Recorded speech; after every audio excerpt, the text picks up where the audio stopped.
Ang bagong malalapad na bato. Ika-34 na kabanata. Sinabi ng Panginoon kay Moises, "Tumapyas ka ng 2 malalapad na bato gaya noong una, dahil susulatan ko ito ng mga salitang nakasulat sa naunang bato na binasag mo.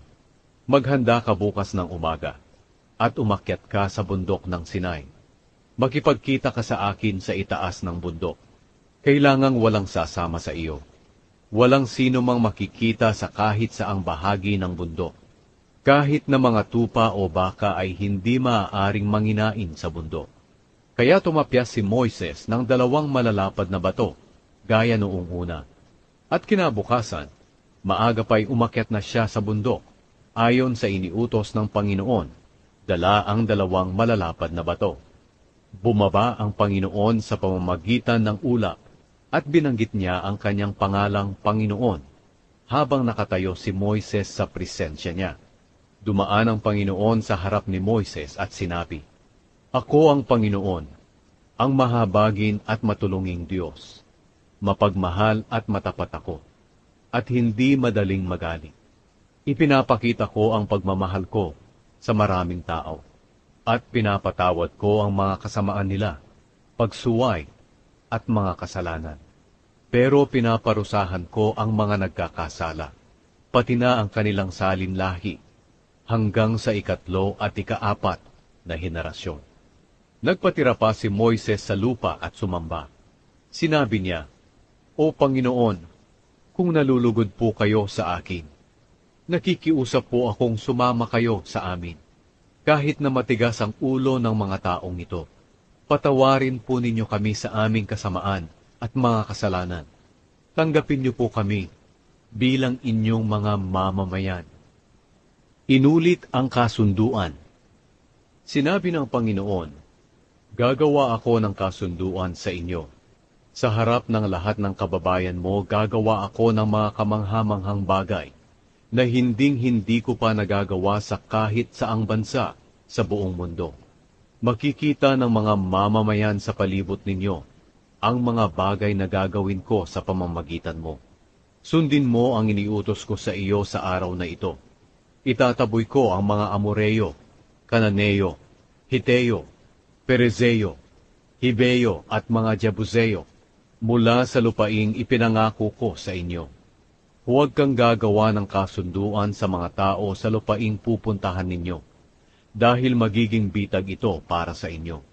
Sa halip, gibain ninyo ang mga altar nila, durugin ang mga alaalang bato nila, at putulin ang mga posteng simbolo ng diyosang si Asyera.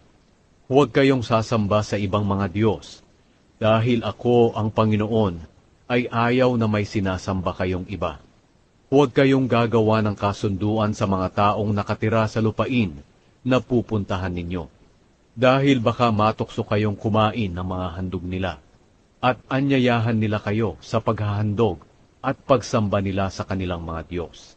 Baka mapangasawa ng mga anak nyo ang mga anak nila, na silang magtutulak sa kanila sa pagsamba sa ibang mga Diyos. Huwag kayong gagawa ng mga Diyos-Diyosan. Ipagdiwang ninyo ang pista ng tinapay na walang pampaalsa. Ayon sa iniutos ko sa inyo, kumain kayo ng tinapay na walang pampaalsa sa loob ng 7 araw. Gawin ninyo ito sa itinakdang panahon sa buwan ng Abib, dahil iyon ang buwan nang lumabas kayo ng Ehipto. Akin ang lahat ng panganay na lalaki, pati ang panganay na lalaki ng mga hayop ninyo. Maaaring matubos ang panganay na lalaki ng mga asno nyo sa pamamagitan ng pagpapalit dito ng tupa. Pero kung hindi ito tutubusin, kailangang patayin ang asno sa pamamagitan ng pagbali sa leeg nito. Maaari rin ninyong matubos ang mga panganay ninyong lalaki.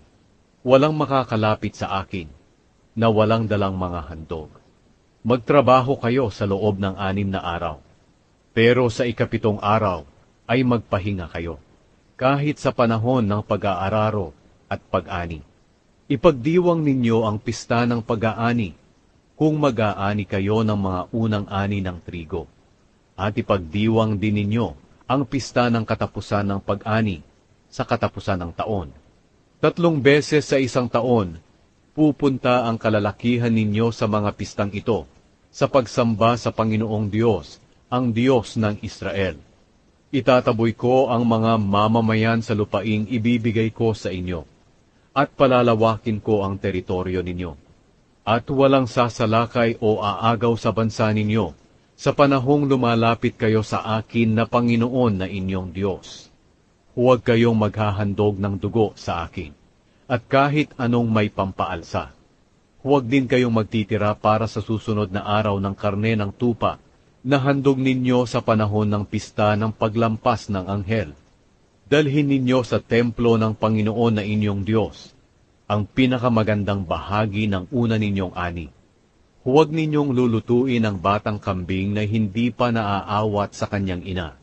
Sinabi ng Panginoon kay Moises, isulat mo itong sinasabi ko, dahil ito ang tuntunin ng kasunduan ko sa iyo at sa Israel. Naroon si Moises kasama ng Panginoon sa loob ng 40 araw at 40 gabi na wala siyang kinain at ininom. Isinulat niya sa malalapad na bato ang mga tuntunin ng kasunduan, ang 10 utos. Nang bumaba si Moises sa bundok ng Sinai, dala niya ang 2 malalapad na bato, kung saan nakasulat ang mga utos ng Diyos. Hindi niya alam na nakakasilaw ang mukha niya, dahil sa pakikipag-usap niya sa Panginoon. Nang makita niya Aaron, at ng lahat ng mga Israelita ang nakakasilaw na mukha ni Moises, natakot silang lumapit sa kanya. Pero ipinatawag sila ni Moises. Kaya lumapit sila Aaron at ang mga pinuno ng mamamayan ng Israel, at nakipag-usap si Moises sa kanila. Pagkatapos, lumapit ang lahat ng mga Israelita sa kanya, at sinabi niya sa kanila ang lahat ng utos na ibinigay sa kanya ng Panginoon sa bundok ng Sinai. Matapos makipag-usap ni Moises sa kanila, tinalukbungan ni Moises ang kanyang mukha.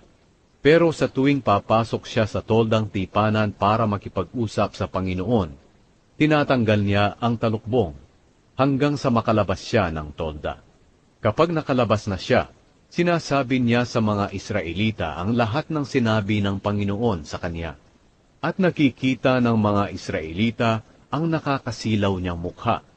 At tatalukbungan na naman ni Moises ang mukha niya hanggang sa bumalik siya sa tolda para makipag-usap sa Panginoon.